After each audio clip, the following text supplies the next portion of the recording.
Howdy 12s. So this morning you all would have done your mock.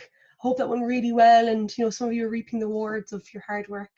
So priority for me will be powering through those corrections to this evening and tomorrow and getting them back to you as soon as possible. So if it's the first time you've tuned into the videos, welcome and thank you for engaging. So this is the fourth installment, and I had hoped to do nucleophilic substitution reaction mechanisms, so hydroxide, cyanide, that sort of neutral ammonia. But there's one other thing that I need to go over. It's the hydrolysis. So if you remember the test tube reactions and how we test halides and we produce precipitants, well, there is a lot of detail that goes with that. And if I had done the nucleophilic substitution and that, the video, trust me, I've done a playthrough. It's too long, so I'm going to just do the hydrolysis. I'll show you the plan today. I'm going to do the hydrolysis and look into those sort of halide precipitants and what that means. Okay, so in a little bit more detail, I can just pop this here. So today I'm going to be looking at MCQ questions, and those are going to be based on previous videos. So this will mostly be on free radical substitution reactions, and that includes specifically the ozone and the depletion of the ozone and CFCs.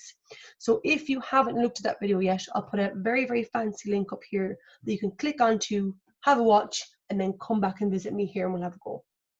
So after I go through those, and I will be elaborating those answers in detail, we're going to recap on the bond polarity and bond enthalpy. Now again, had gone through that in a good bit of detail on my first video. The link will be above here for you to click onto. But what's really important is we have to apply this bond polarity versus bond enthalpy into a specific reaction that can happen. And we're going to use this experiment here where we hydrolyze these haloalkanes, so haloalkanes into water. And what we do is we use our silver nitrate to form a precipitate with the halides that are formed, and this will help us figure out which haloalkanes will go through hydrolysis the quickest. It'll make more sense when I get down to it. And after all this, then we're going to do exam paper questions based on the topics for today. In the next video, promise, it will be the reactions with these nucleophiles, specifically these ones, but again, we'll look at that down the line. So, starting off with our MCQs, please pause, go at your own pace. I'm going to crack on and elaborate as we go. Okay, so A, B, C, and D are the stages of the free radical substitution of chlorine and methane. Choose the correct answer that correctly names A, B, and C. So in which order? 3, 2, 1. The order is, this is a propagation, this is a termination, initiation, and another propagation. So if you're still feeling a bit rusty about these, I would say again to go back on my video on free radical substitution reactions and have a look, because I do go through them in quite good detail. What's quite a good tell for knowing this is propagation, first of all, propagation will always have in its reactants a stable molecule plus a radical, and in its products it will always form a new radical and a new stable molecule. Straight away, huge tell, that's a propagation step. If we look at B, we know B is termination. So termination is, see these I suppose these special sort of species with a dot on them. This is our radical, so these dots are those unpaired electrons that make them so reactive. So during termination, we'll always have a free radical and free radical coming together to make this neutral sort of molecule. So termination meaning we terminate the regeneration of the radicals. It's done, they've come together and to form this. So straight away, radical plus a radical making a stable molecule, always termination. And it's just to note here, interestingly enough as well, that in exams they may ask you, so this is ethane, why are traces of ethane found in a reaction mechanism involving these? Well, a possibility is that a methyl radical and a methyl radical will come together during termination to make the ethene, or ethane. So please don't forget that. So part C then is initiation. So initiation is where we have our molecule and it's broken up into two radicals. And this has to be under certain conditions. Do you remember what those are called? Pause. Two possibilities. The first one I hope came to your mind was that must be in the presence of UV light. So we know, I have headphones, so this might illustrate it. So we know that the bond, the covalent bond, joining the two chlorine atoms together are represented like this. And we know chlorine atom, making a chlorine molecule. This is the single covalent bond. In nature, it's never straight. All bonds contain energy. They're constantly vibrating a little bit. So when UV light comes in, it'll get absorbed by this molecule. It'll make it vibrate even more, so much that will break off in quite a specific way to make these two radicals. Do you remember what that's called? So it's called homolytic fission. And homolytic fission is where each one of the electrons from that bond go to each of the atoms. The atoms are treated equally to make those free radicals, okay? And then the last one, just like A, we have a very stable molecule, a radical, making a new molecule and a new radical. I've constantly repeated myself during this. Hopefully it'll drill it into your heads, but again, noticing these patterns will make this a lot easier for you. Okay, so the next question. Have a pause, have a think. Which molecule is not produced when ethane reacts with bromine in the presence of UV light? Okay, if you know your free radical substitution reaction mechanisms really, really well, you can look at this process of elimination, know the answer straight away. Those of you that may be still a bit rusty, always pause the video. If in doubt, draw it out, okay? So the answer to this is hydrogen.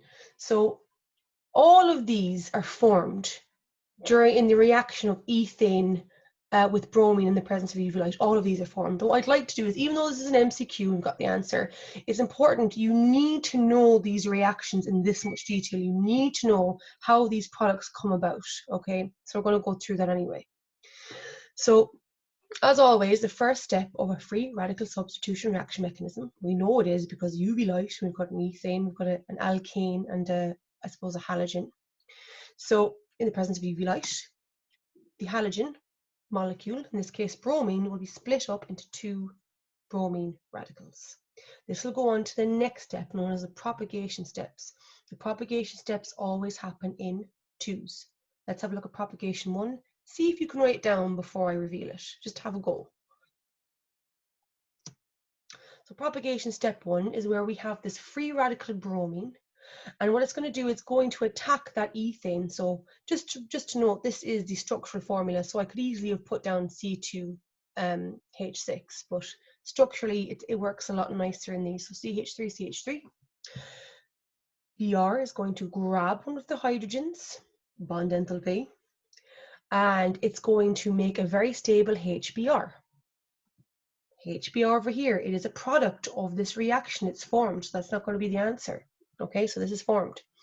Consequently, the ethane is going to be a radical now because it's lost a hydrogen, has an unpaired electron.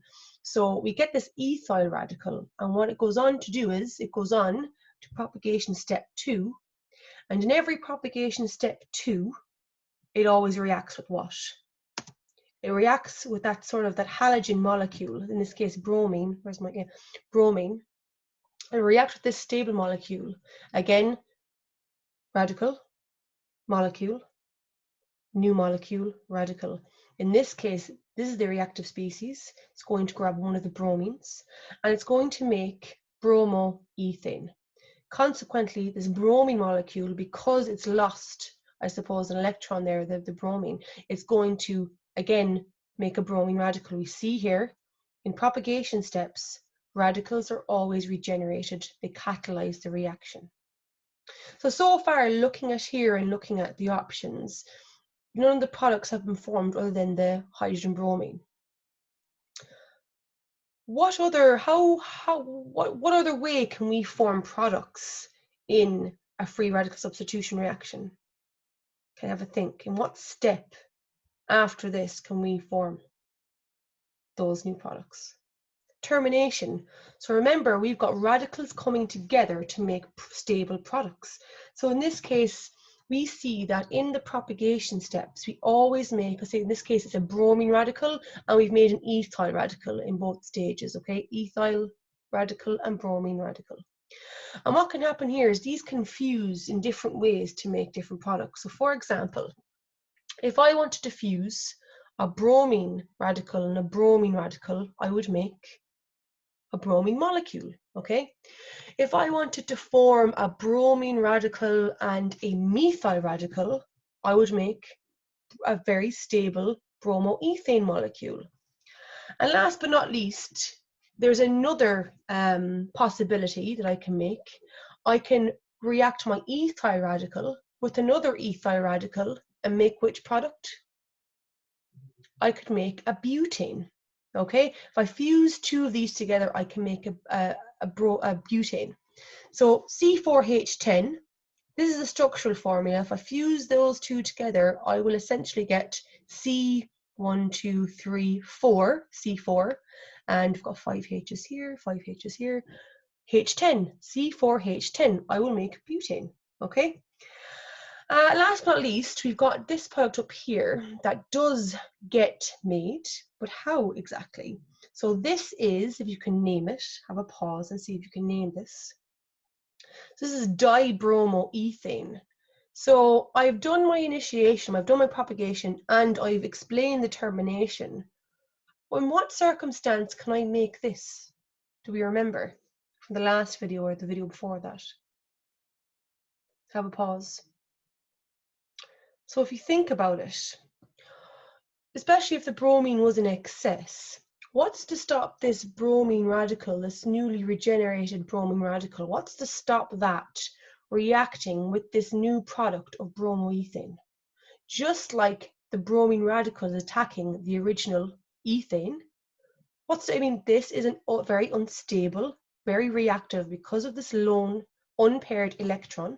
What's to stop this from fusing with this or reacting with this? So what this will start off, again, when a radical forms with a stable molecule, we set off another stage of propagation steps. So here, I have propagation 1. I know I have it denoted by step 2 here, but step 2 is propagation 1. The bromine is going to go and attack a hydrogen from the bromoethane, and it's going to make, as always, our HBr.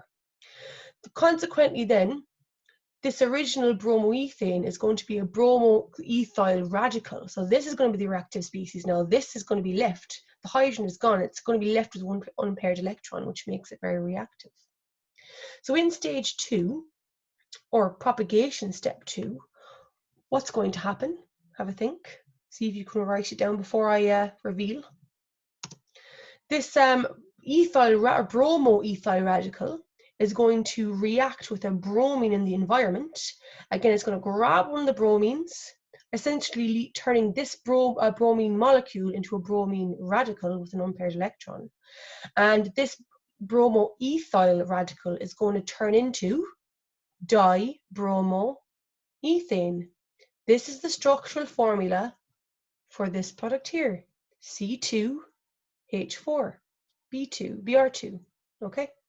So again, you do need to know the free radical substitution reactions in that much detail, okay? So if you don't, have a look at the video, or just even rewind the video and give these a go again, all right? Moving on a little bit more swiftly now. Which of the following compounds cannot be considered a CFC? 3, 2. Self-explanatory. CFC, it's going to be B. So CFCs, we should know, consist of carbons, fluorines, and chlorines only, no bromines. Next one. What happens to the CFCs in the stratosphere in the presence of UV light? What happens out of these 4 options?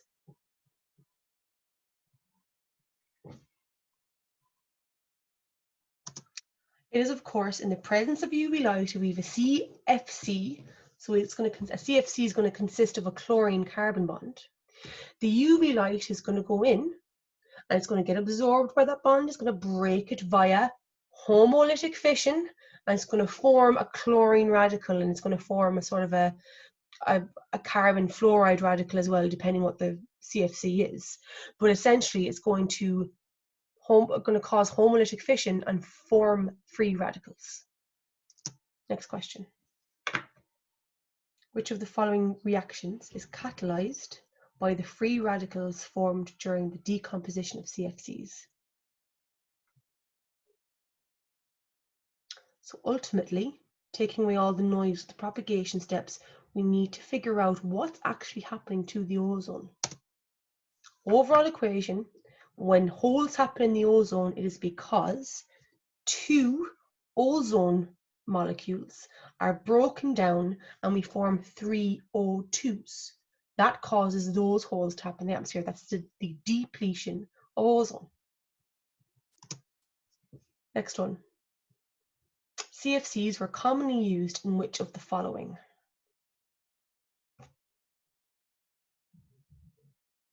All the above. So we discussed yesterday that they were refrigerants, they were using aerosol propellants, fire extinguishers before the Montreal Protocol that banned them all. But can we think of 3 properties of CFCs that made them so appealing for so many products? What was it about them exactly that made them so popular? Can we think? So we know that they're inert, and the reason they were quite inert, meaning they're quite unreactive, is because the carbon-halogen bond, or the carbon-fluorine-carbon-chlorine bond, was quite stable, which made it very unreactive and very appealing. As well as that, it was very volatile, a very volatile sort of organic compound. And the last thing was a huge plus: it was non-toxic. So having all those characteristics in a sort of an organic molecule was very, very appealing back in the day. Now, so this is the spec. Again, I like to look at the spec before we move on to something. So I showed this particular aspect of the spec on my first video. And what we'll be looking at mostly today is ignoring most of this, and we're going to explain why the carbon-halogen bond enthalpy influences the rate of the reaction. More specifically, yes, we have looked at that, but we need to look at this test tube hydrolysis of haloalkanes to show the relative rates of reaction. That's what we're really focusing on. So moving on. Now, what we have in front of us is what we would call an example of a nucleophilic substitution reaction. And we will look at the steps and the details in the next video. What I want us to appreciate a little bit at the moment is the hydrolysis of haloalkanes and how this is a really good experiment we can use to measure the rates of the different haloalkanes. So let's look at the word hydrolysis first. Hydrolysis, hydro, water, lysis, to break. Hydrolysis is essentially using the water, so the water molecules, to break bonds. And if we look what's happening here, again, it will be more detailed down the line, but these hydroxide ions that are formed from the water are negatively charged. They've got a lone pair here. And they're really, really attracted to this partially positive carbon that's attached to the bromine. So we know, looking at this, again, we see that there is this is quite a polar bond. The reason being is that there is an electronegativity difference between the bromine and the carbon, which means that the bond pair happening here is being hogged more on the side of the bromine. And as a result of that, the bromine is what we would call quite electron rich. It means that it is partially, i.e. delta, that's what the symbol is, negatively charged. And as a consequence for the carbon, because it has less of that share of that bond pair, it's going to be electron deficient, and it's going to be slightly or delta positively charged.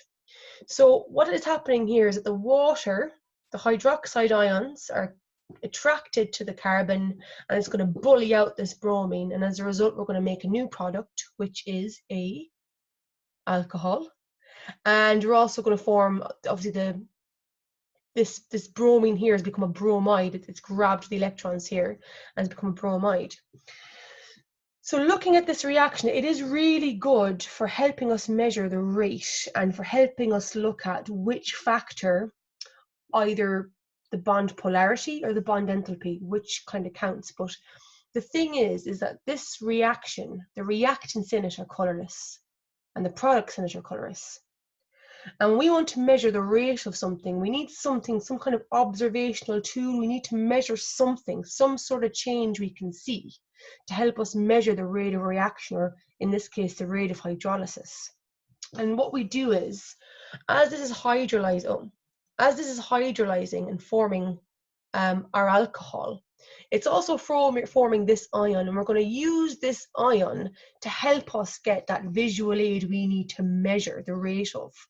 Again, that will help us to deduce which haloalkane is the most reactive. So what do I mean by that? Let's take it back for a quick second. So just so you know, in the test tubes, we're going to have an iodobutane, a bromobutane, and a chlorobutane. Essentially an iodine onto sort of 4 carbons, bromo 4 carbons, chloro 4 carbons. And the two aspects that we know and that we've just discussed, I suppose we talked a bit about electronegativity and how polar something is. So I've got my values here. This again is Linus Pauling. If you tuned into my first video, you'd know that. But we see here the electronegativity difference is going down the group. So the bond between the carbon and the fluorine is the most polar because it has the most electronegativity difference.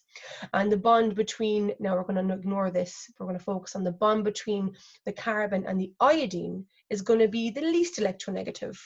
So when something is really electronegative, we say it's really polar. I'm just going back to this image. The more polar the bond between the carbon and halogen, the more polar this bond, the more likely that a nucleophile, okay, this is called a nucleophile that we'll discuss in the next video, but just for now, the more polar the bond, the more likely the nucleophile will attack that delta positive carbon, the more likely a reaction is going to happen. So if we thought of the reactivity on the basis of electronegativity or bond polarity, we would predict that which one would happen first. Have a think. So you would predict that the most polar would most likely allow that nucleophile to attack the delta carbon, the delta positive carbon. So we would predict just by bond polarity that the CF bond would react the quickest because it's the most polar. The more polar the bond, the more likely the nucleophile will attack that delta positive carbon. That's bond polarity. On the other hand, we've got something called bond enthalpy. And bond enthalpy means how basically the amount of energy needed to break a bond. And with bond enthalpy, we have a look at the values here and we see that the most energy we need to break which bond, the most energy is needed to break the carbon-fluorine bond. The least energy needed to break is the carbon-iodine bond. So what does that tell us? So what could that mean in terms of reactivity?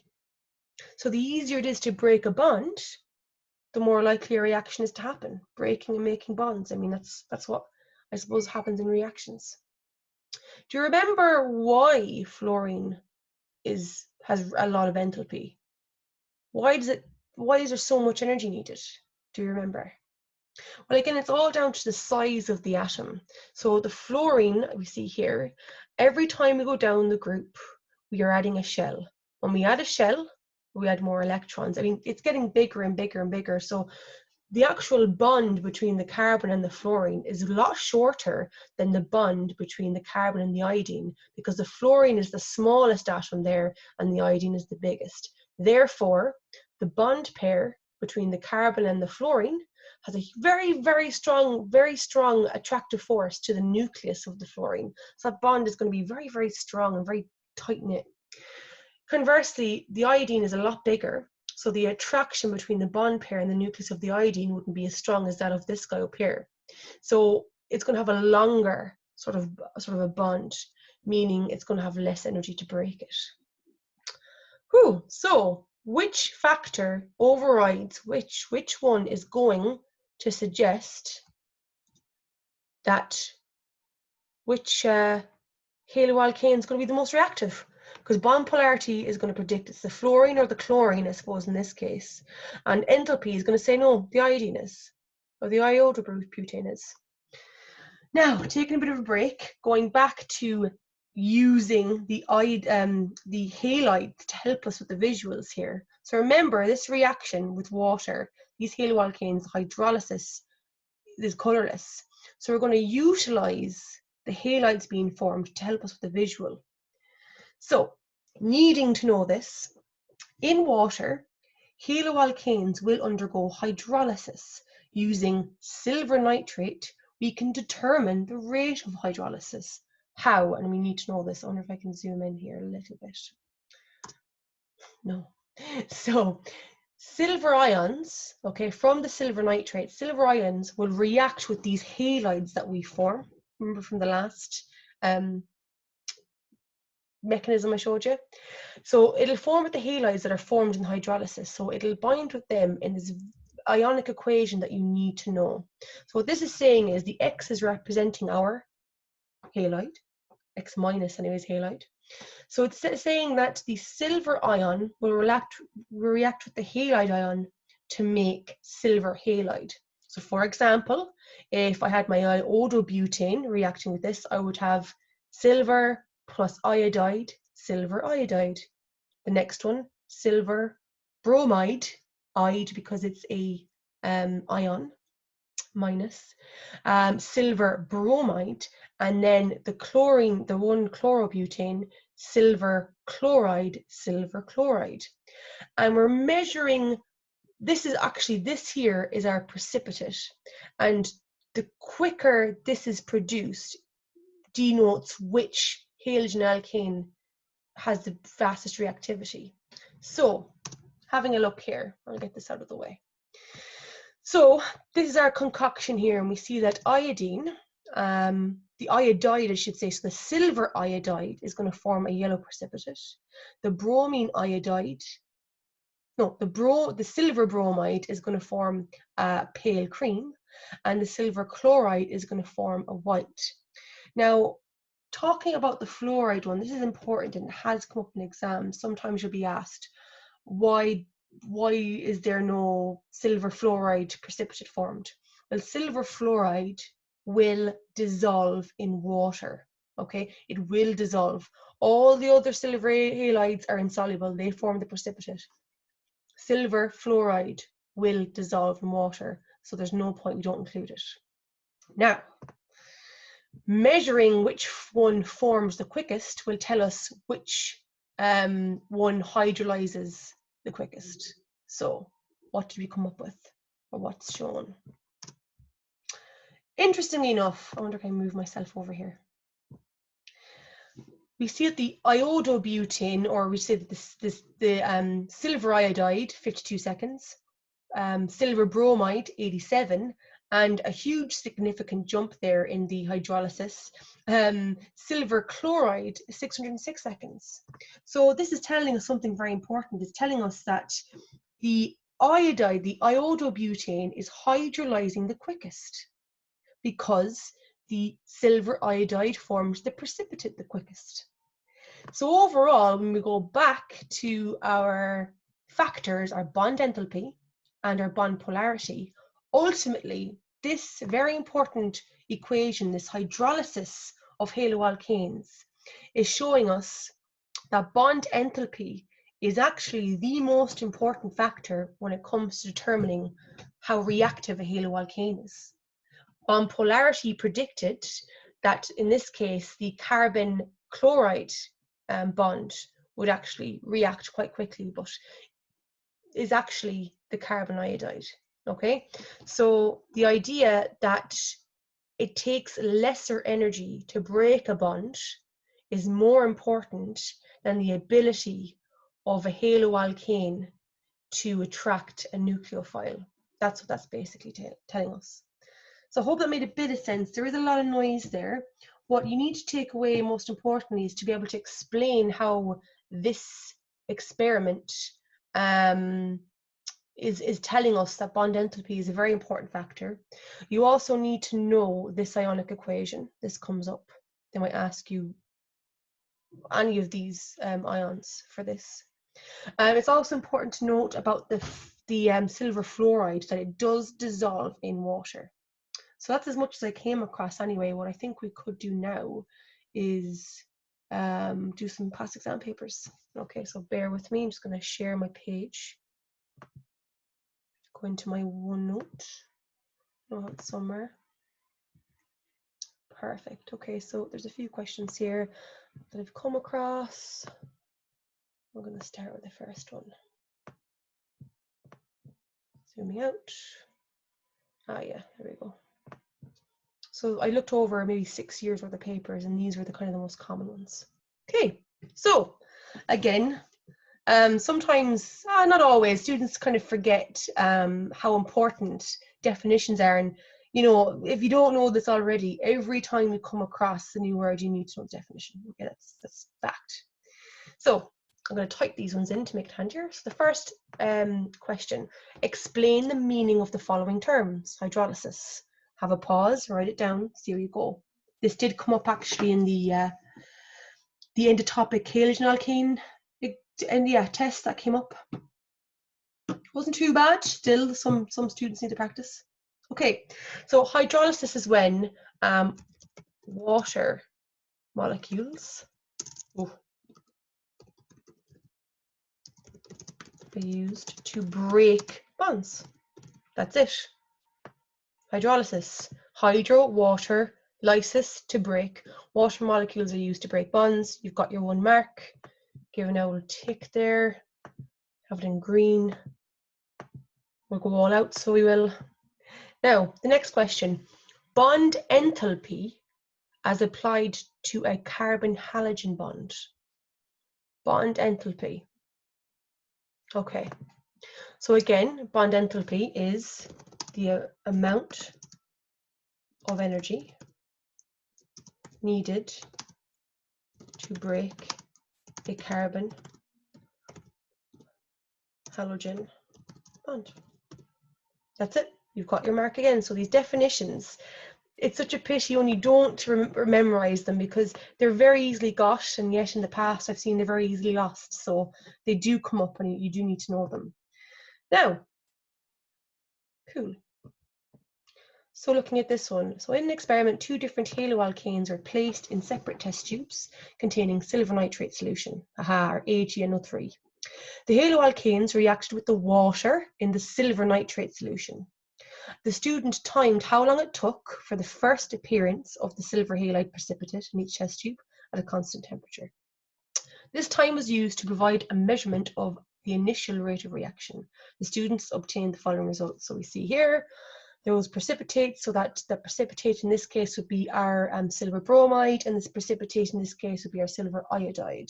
And we see the silver iodide has precipitated within 15 seconds of the reaction starting. And the bromo, gosh, the silver bromide, it has taken 480 seconds to produce. So what's the questions? Now, state the color of the precipitate formed when iodide ions react with silver nitrate, and write the simplest ionic equation for this reaction. So focusing on the iodide, it's going to be the yellow. So you can either say pale yellow, or you can say yellow. Yellow, that's perfectly fine. You get the 1 mark there. So I'm going to tick. The simplest ionic equation, I'm going to draw this one out because of the extra bits and pieces. So simplest ionic equation for when iodide reacts with silver nitrate. We focus on the change happening. So silver Ag plus, you should know by now, transition metals and other metals alike always have that tendency to lose an electron. So it's always going to be plus. So silver plus our iodide, I minus 1, group 7 tends to lose 1. And what do we make? Silver iodide. See if you can beat me. And again, because it's a precipitate, we need to indicate it's a solid, it's an insoluble solid formed. So again, nice little tick, beautiful. Now, last question. Again, these are the most common ones I've come across. They might, ask for a different halide here. They might ask for more definitions we've come across in this video. But essentially, these are the types of questions asked on this particular aspect of the spec. Right, use your knowledge of the reactants or of the reactions of the halide ions with silver nitrate to suggest why the student did not include 1-fluorobutane in this experiment. Would you be able to answer that if you did not see this video? I'd like to think you didn't, but we'll see. So remember that, so use your knowledge of the, so what happens if we reacted the fluoride with silver nitrate, we would get silver fluoride. And we already said a few minutes ago that silver fluoride, oh, I hope I've spelled that right, haven't I? Oh gosh. Silver fluoride will dissolve in water, okay? So because that dissolves in water, it doesn't form the precipitate, so it's not used in the experiment, okay? The silver fluoride will dissolve in water, so that's where we get our first mark. Use knowledge of the reaction of the halides, silver nitrate to suggest why, yeah. So we would be unable to measure the rate of hydrolysis. Perfectly fine. So 1 mark to suggest that would dissolve in water, therefore you'd be unable to measure the rate of hydrolysis. Okay, so that's your 2 marks. So that's kind of it for the hydrolysis of our haloalkanes. Again, we're going to be looking at nucleophilic substitution reaction mechanisms in the next video. I hope that was of some help. Again, as always, any questions, just reference the time of whatever the concept was in the video. Email me, message me in OneNote, let me know. But look, I hope it was of some help. And I'm going to be making another video straight after this, after a cup of tea. I'm going to look at the very, very important nucleophilic substitution reaction mechanisms. But other than that, I hope it wasn't too bad, and I will probably see you very, very soon. Okay.